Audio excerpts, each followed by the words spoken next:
Welcome to Obscurus, your weekly dose of paranormal fiction. Every Wednesday, Obscurus features new short stories and serialized novels written by novelist, screenwriter, and voiceover artist Biswajit Banerjee. The realm of the paranormal stretches far beyond the usual horror story. So while you'll get to listen to lots of ghost stories on this podcast, there will also be many tales of lesser-known paranormal themes.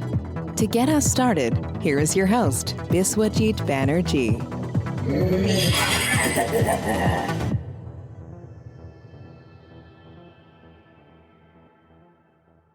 Hello and welcome to Obscurus. My name is Biswajit Banerjee and I am your host for the show. Before I start the story, I urge you to visit biswajitbanerjee.com, my website, for information about my books, movies, and voiceover projects. Would you also visit obscurus.buzzsprout.com, my second website, which is entirely devoted to this podcast. You will find all Obscurus episodes, their transcripts, and chapter markers on this website. And now, let's plunge into the story. Ellie loves Jeff, his dream boy. But for someone as handsome and rich as Jeff, average-looking, middle-class girls like Ellie simply don't exist. Does Ellie have a chance? Come, let's find out.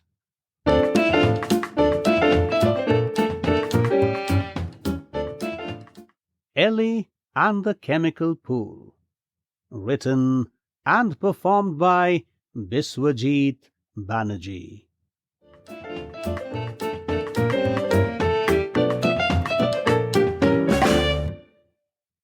All girls in the office were crazy about him. And why wouldn't they be?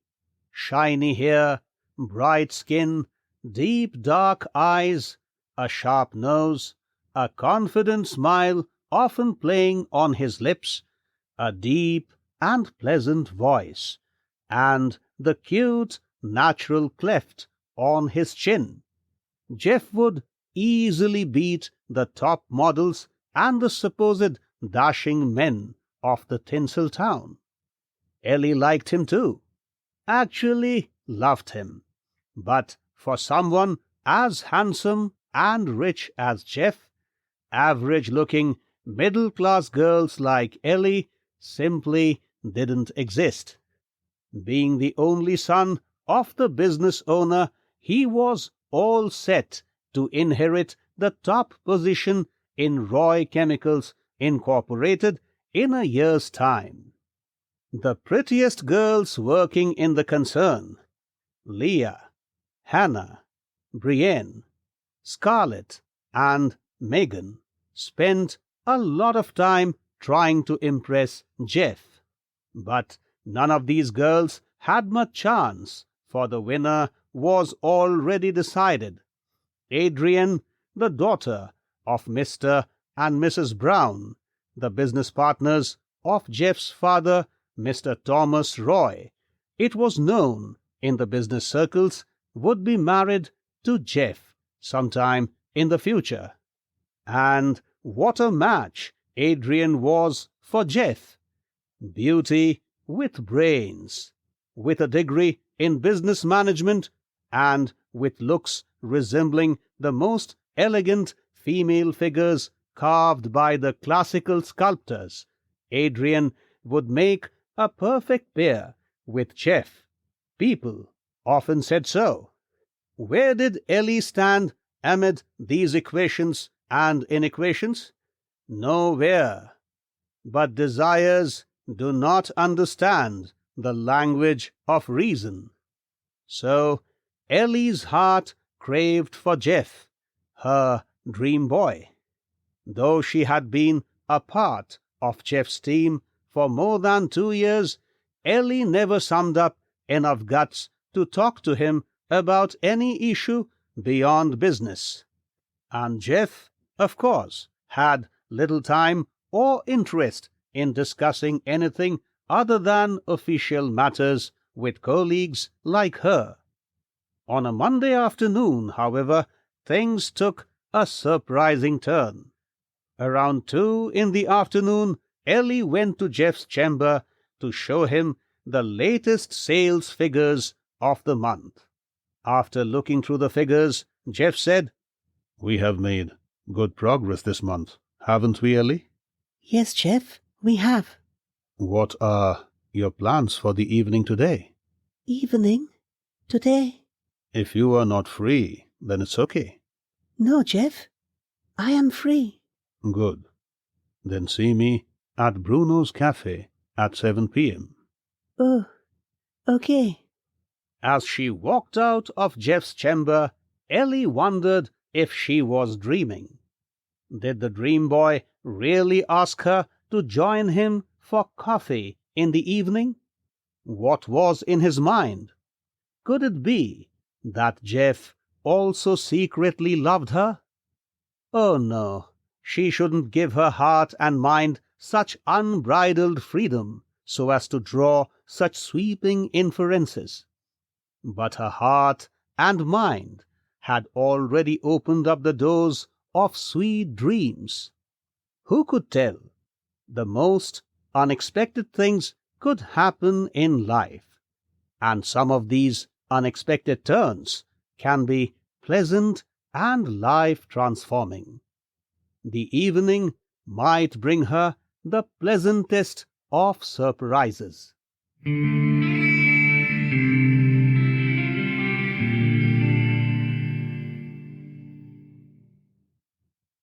Jeff arrived at Bruno's Cafe around 7:15 p.m.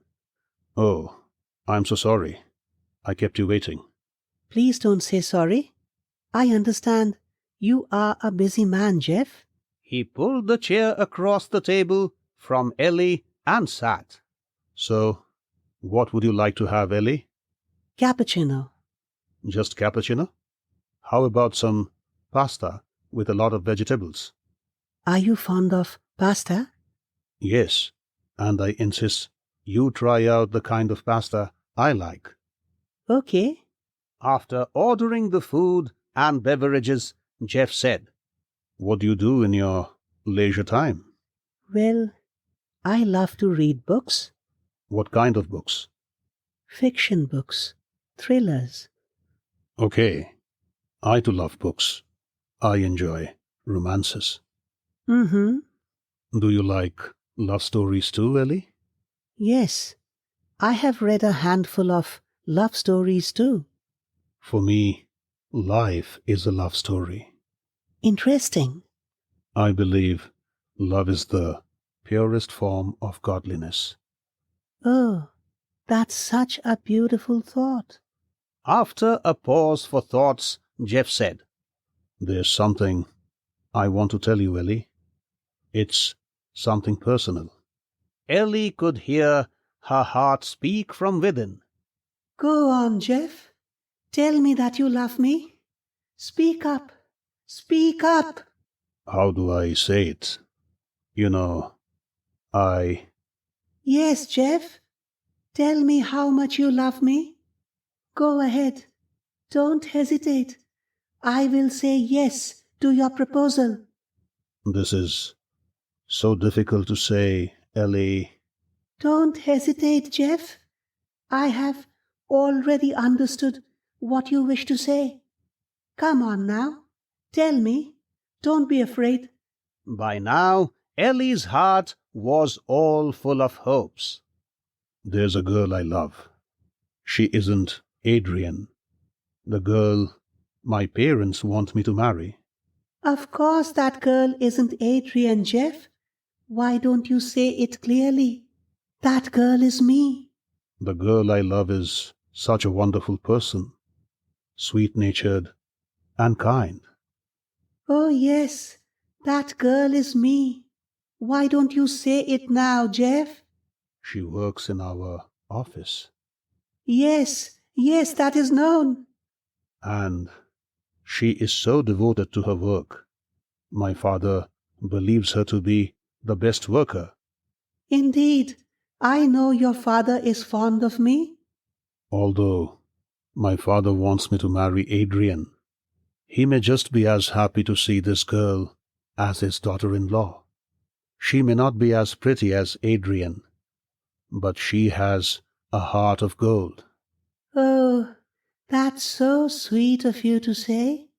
I didn't know you love me so much, Jeff. All you need to do now is to vent out your feelings to me, and your father is a kind man. Initially, he may be a little upset about your deciding not to marry Adrian, but I guess he will be happy to see his son's wish fulfilled. Indeed, Mr. Roy likes me so much that he may be just as happy to see me as his daughter-in-law. Do you know who that girl is, Ellie? Well, perhaps I know, Jeff. Ellie replied while her heart said, Of course I know, Jeff. I will be such a fool not to understand I am that girl. Who do you think is the girl? Why don't you say who's the girl, Jeff? After a few moments of silence, Jeff said, Hey, there she is, my girl. Ellie followed his gaze and turned around. At the door was Megan. She swiftly walked up to their table as Jeff stood up. And then they kissed. Oh, it was a deep and an apparently unending kiss. Ellie's heart protested. Stop it, Jeff! What the hell are you doing? This is such an insult. You called me to the cafe to witness this disgusting kiss. And aren't you too ashamed to be kissing like this in public? Oh, sick! That is sick! When is that sickening kiss going to end? Well, the horror ended in a while, and the kissers settled in their chairs. Megan is the girl I love, Ellie. Oh, yes. I can see that, Jeff. Hi, Ellie. Hi, Megan. You must be wondering what are the reasons I called you to the cafe today. Yes, Jeff. Listen, my father doesn't just see you as a worker. He loves you like a daughter. Many of his business decisions are based on your ideas. Tomorrow, I will tell my father about Megan and myself after he arrives in the office. I want you to be with us in his chamber when I tell him about our relationship. But this is a personal issue. What would I do? Please, Ellie, you have to help us. I have no doubts you can convince him that Megan is the perfect girl for me. Ellie's heart turned blood red with anger. Scoundrel! So that's the reason you called me here. You want me to be your spokesperson? You want me to talk your father into believing that this bitch is the right girl for you? Tell me, Ellie, won't you support us? Her heart got redder. Support you? Never! The two of you are disgusting. The two of you are worse than a pandemic. Look, you got to support us, girl. Megan said. Ellie's heart protested. Girl, how dare you address me as girl? My name is Ellie, you bitch. Don't say no to us, girl. And Ellie's heart turned reddest. Girl, you addressed me as girl again. Okay, you have made a place in this rich and handsome guy's heart, but that doesn't allow you to call me a girl. My name is Ellie. Call me Ellie. Do you understand that? And don't think I am unaware of the wonderful moral character you possess. About 6 months back, you were moving around with Arnold, were you not?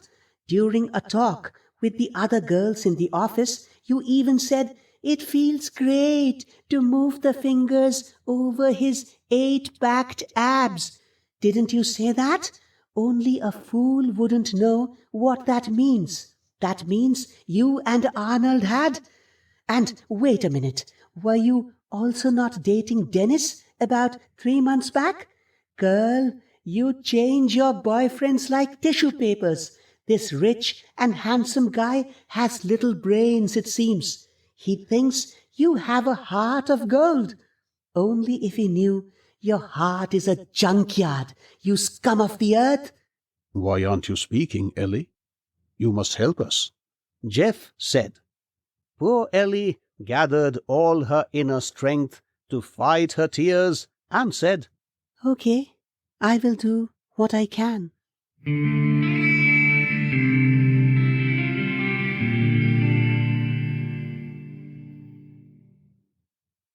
Later in the evening, Ellie stood for a long time before the mirror fitted on the door of the cupboard in her bedroom. Oh yes, she had average looks, just average looks. How much she hated herself for being average. Brains don't matter. Only looks matter. Ellie whispered to herself.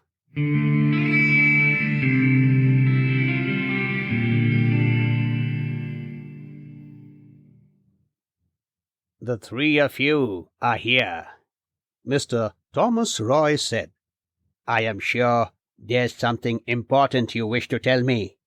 Yes, Dad. It's an important issue. You look nervous, Jeff. What's the matter?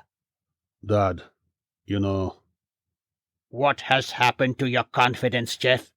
This is not how my son speaks. Come on now, speak clearly. Well, I don't wish to marry Adrian. What? Repeat what you said. Dad, I can't marry Adrian. Trust me, she is not the right girl for me. A couple of minutes passed without any exchange of words. Then Mr. Roy broke the ice. Who's the right girl for you? The one sitting next to you? Mr. Roy gestured at Megan. Well, Dad, I wanted to tell you about us, but... But what? You didn't have the guts? I thought you would be upset. But Megan is a great girl, I tell you. Oh yes, I can see that. If she can make my super confident son stammer, she for sure must be great. Mr. Roy, Megan said. I will do all I can to be a good wife to him. And make him stammer all his life? Your words are hurtful, Mr. Roy. Please don't say such things. I love Jeff from the bottom of my heart. And how deep is that bottom, Megan? Dad, you can't speak to her like that, Jeff said. Oh, so now my son will teach me courtesy. Jeff looked at Ellie. Won't you say anything? So, Ellie, even you have something to tell me, Mr. Roy observed. Well, Mr. Roy, I have the highest regards for you, Ellie said. I know, my dear, you are a good girl, but I will be surprised if you endorse Jeff's idea of marrying Megan.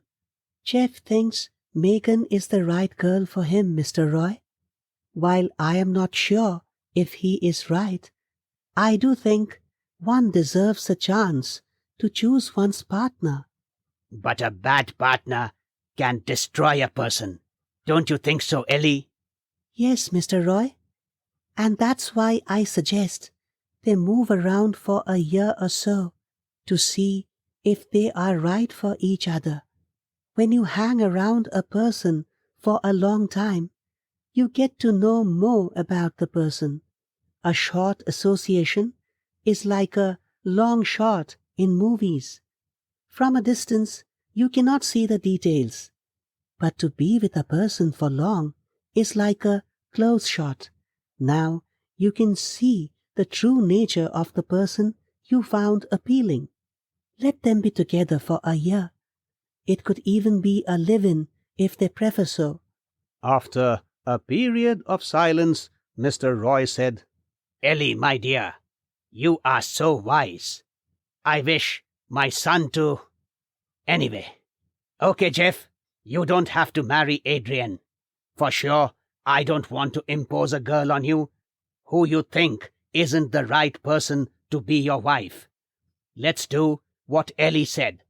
The two of you can move around and be together for about a year. In case you want to be in a live-in relationship, I am okay with it. I am more broad-minded than you think, Jeff.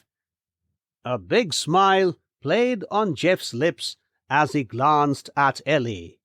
The smile meant, "Thank you."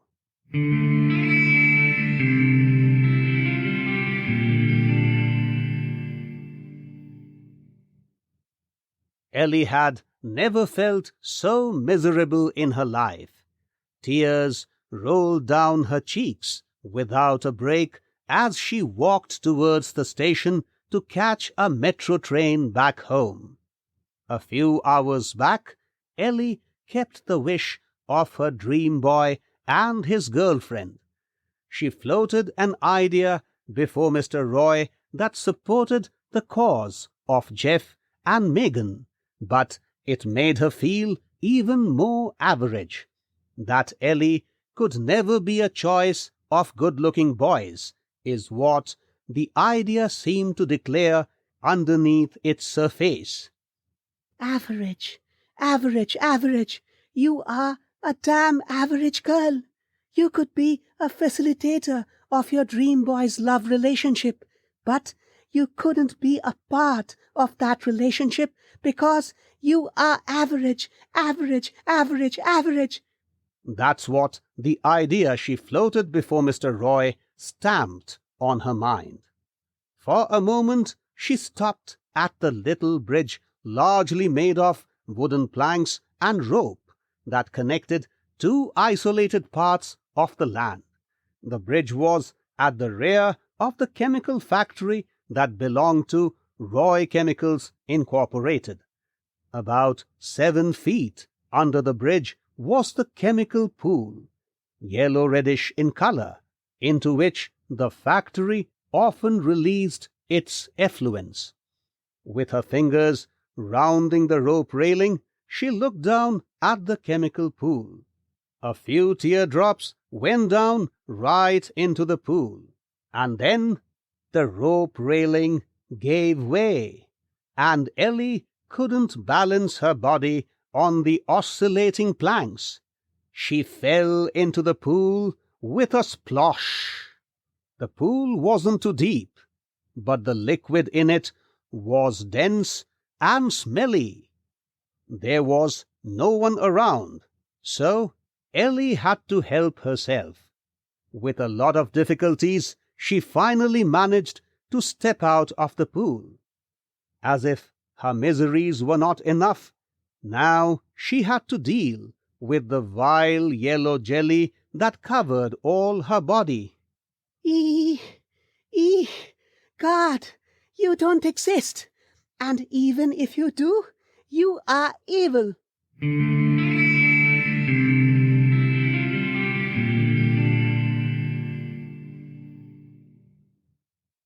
Oh, it took her close to 2 hours of washing to get the filth off her body. After the shower, she stood before the mirror of her bedroom again. No, she didn't quite see the average girl she saw in the mirror every day. Something had changed about her. What was it? Glow in her skin? Was her skin really that taut and beautiful? Yes, indeed. And the nose? Did it look sharper? Yes. And her figure? Elegant shoulders, tighter breasts, curvy waist, better-shaped legs. Was she dreaming? Ellie pinched herself. It pained. No, she wasn't dreaming. Certain things had changed about her. Later, when she was in bed trying to sleep, memories, old and new, flooded her mind. The appreciation of her English teacher for her exceptional expressional abilities, her first crush, winning the gold medal in the district storytelling competition, Tiger, her first pet dog, and the great times she had with it, the graduation day, the visit to Paris with her parents to celebrate their 25th marriage anniversary, the day of her father's superannuation, the interview at Roy Chemicals Incorporated, the day she was offered the job, her first meeting with Jeff, and tons of other memories crossed her mind. Ellie realized she could see the memories on her mind screen with great clarity. It was as though she was watching a movie. Hitherto, thoughts had always been a mass of random images. They had never appeared on her mind screen with such clarity. Was her brain working sharper? Soon she knew it was. The complicated derivations of physics she had learned years back and entirely forgotten by now just flowed before her eyes. And now she knew the answers to many of the science puzzles that had confounded her when she was a student of higher mathematics. What was happening to her? Was it some kind of magic? Is it happening because of the smelly, yellowy jelly of the chemical pool?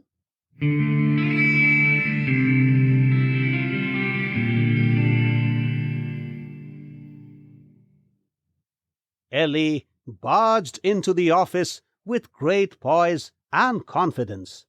Her easy gait reflected a high degree of self-assurance. The colleagues, it was clear, also spotted the change in her. Did you get a facial done yesterday? Megan asked. Well, Megan, not everyone needs a facial to look good. Some people are naturally beautiful, you see. Goodness gracious!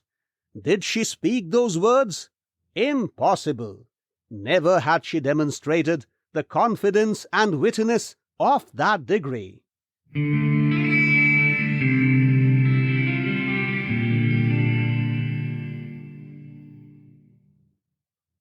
Later in the day, when she was back home, Ellie stood before the mirror again. Hey! What was this? The glow in the skin had gotten more prominent and beautiful, and the facial features had gotten sharper. Her eyes appeared deep and wonderful. Ellie's figure, too, had turned more attractive. Now, Ellie had little doubts that it was the jelly at work.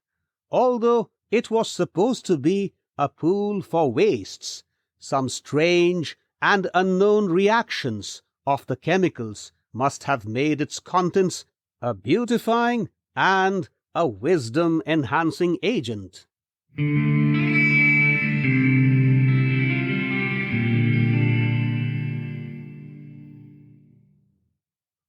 The next day, as she walked the office lobby towards her cubicle, Jeff, coming from the other side, arrested his motion. For quite a while, his eyes were fixed on the smartly walking girl. Hello, Ellie. Hi, Jeff. How are you? Good. And you? Oh, I am fine. The reports? Don't worry about the reports, Jeff. Ellie said, moving past him. They will be ready much ahead of time. Okay. Very good. The sparkle in his eyes wasn't difficult to spot.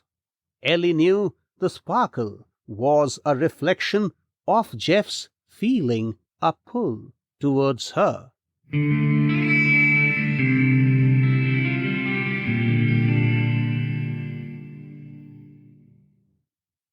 Both her physical appearance and brain power improved steadily over the next month. By the time the process of improvement reached its culmination, Ellie was possibly the prettiest and the wisest person in the town. To her utter surprise, modeling offers started pouring in. She didn't realize her changed looks and confidence levels made her quite a known figure in the town. Ellie did appear as a model for several top products. Also, after the transformation, Ellie helped Mr. Roy make 2 tough business decisions. Though initially Mr. Roy wasn't sure if Ellie's rather untraditional ideas would help the company, after Ellie vented out her mind in a meeting, he decided to place trust in her business sense. Oh wow! Ellie's plans worked wonders, and the company made unprecedented profits. "Oh, my dear, you are a genius, Ellie." Mr. Roy gave her a tight hug. Well, the chemical pool had made her a genius. She didn't let out the secret, of course.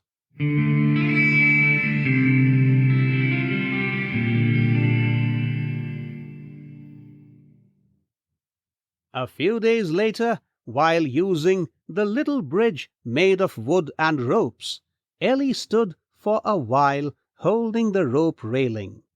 This time she was careful not to put too much weight on the rope railing. Then she looked down, expecting to see the pool again. Oh, the chemical pool was no longer there. In its place lay a concrete pathway. The factory people, it appeared, had stopped dumping wastes in the open on the rear side of the factory and made some alternative arrangements for the discharge of the effluents in accordance with the latest government regulations. Wow! The pool was gone. It was a comforting sight for Ellie. Now no more look and wisdom-enhancing accidents would happen, and she would be the only beneficiary of the chemical pool's properties. Sometimes one ought to be selfish. Ellie whispered to herself and smiled.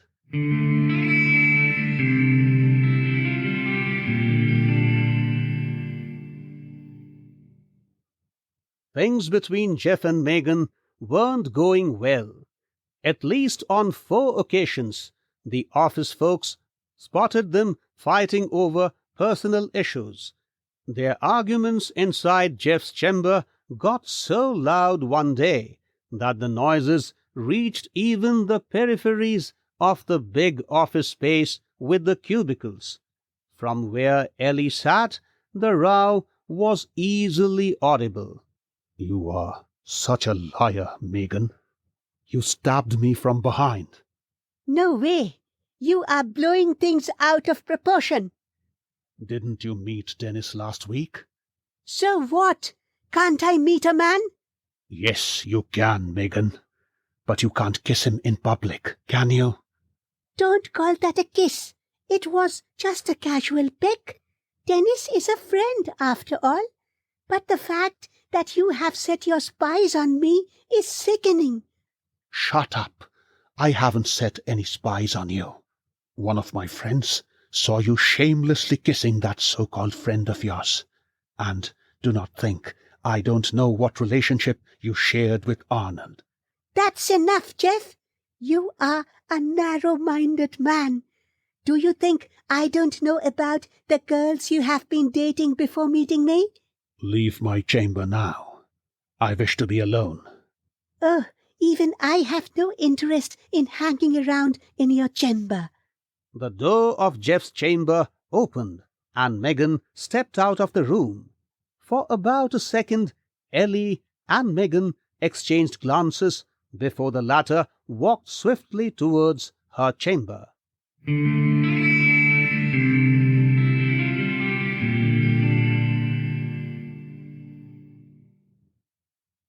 The next day in the afternoon, Ellie went to show the progress reports of the month to Jeff.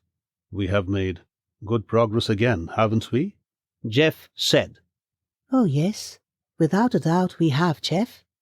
What are your plans for the evening today? Why are you asking? I was wondering if we could meet at the Bruno's Cafe at 7 p.m. No problem. I will be there. Great. Again, Ellie didn't miss the sparkle in Jeff's eyes, and she knew what it was indicative of. Her dream boy was in love with her.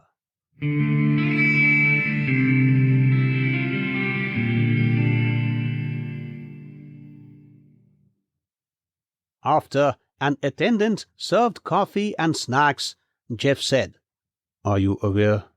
Megan and I have broken off. Well, I don't keep track of my colleagues' personal matters, but now that I know, I feel bad about it. It is unfortunate for sure. Megan cheated on me, Ellie. Oh, really? She had at least been in 2 relationships before the 2 of us started our living. Don't you think she should have told me about her earlier affairs? Look, I would not like to comment on such personal issues. And she never told me about those relationships. Again, I don't want to comment on such matters. Megan continued to meet one of those boys even after she and I committed to each other. Please don't tell me all this, Jeff. As a colleague and your well-wisher, I feel bad about things going wrong for you. But I guess it is not good to talk about Megan and what she did behind her back. I am sure you haven't called me to the cafe to discuss these personal things. Of course not, Ellie. So, Jeff, why did you wish to see me here? Because I want to tell you something. What? How do I say it? It is so difficult to say such things. and Ellie could again hear her heart speak. Don't hesitate, Jeff. Tell me that you love me. What I will tell you now will come straight from my heart. Ellie's heart spoke again. Yes, I know, Jeff. You love me. I will pardon you for what you did earlier. Okay, you chose the wrong girl. So what? To err is human. Look at me. I am your girl. Come on now. Tell me that you love me. Ellie, I love you. Will you marry me? Oh, what a moment! Ellie's heart was about to say, Jeff, I love you too. Yes, yes, yes, yes. I will marry you. but before the heart could pour out its ideas, Ellie's mind, which was now the height of wisdom, took charge. What did you say, Jeff? You love me? Yes, Ellie, I love you. The truth is, I have been in love with you always. It is just that my heart has realized it now. And what if your heart is wrong? Didn't your heart tell you a few months back that Megan was the perfect girl for you? Now, your heart says all negative things about her, doesn't it? Don't trust your heart, Jeff. But I really love you, Ellie. No, you don't, Jeff. You don't even understand what love is. At one point in time, you were in supposed love with Megan. Only because you got to know about her ex-boyfriends, you rejected her. That means your love was conditional. Perhaps your love for Megan would have continued if she hadn't had those 2 relationships. If you truly loved Megan, those earlier relationships wouldn't have mattered to you. True love is not about conditionalities. True love is bereft of the sense of possessiveness. Liberation is true love, not bondage. Ellie, this... Wait, I haven't finished. As a child, I read the English translation of a song by Kabiguru Rabindranath Tagore. The central character in the song says to her lover, "The bond I shall bind you with will liberate you of all bonds." Please understand, Love is not about binding a person to yourself. If your love for Megan had been true, you wouldn't have thought of possessing her. So what if she had been in relationships earlier? So what if she didn't tell you about those relationships? Was she supposed to tell you everything about herself only because the two of you supposedly fell in love with each other? Does falling in love mean not allowing any private space in one's mind? Ellie, you... Jeff, you didn't love her. You wanted to possess her. And now that you find me attractive, you have fallen in love with me. The truth is, you don't love me. You want to possess me. True love, I'm not sure if humans are capable of that, must be bereft of the sense of possessiveness. So, Ellie, are you saying... Jeff, what I am saying is clear. I am not willing to be your possession. In fact, I am not willing to be anybody's possession. I wish to be free and happy all my life. Thank you for the coffee. I will see you in the office tomorrow. Bye. After finishing her coffee, Ellie got up and walked toward the exit door with a big smile on her face. She was no longer the old Ellie who had a dream boy in her mind. Now she was the dream girl of hundreds of good-looking boys.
Thanks for listening to Obscurus. If you like what you heard, please subscribe and visit biswajitbanerjee.com for more information about Biswajit's books, movies, documentaries, and other creative pursuits. We shall see you next Wednesday with another episode of Obscurus. Till then, take care.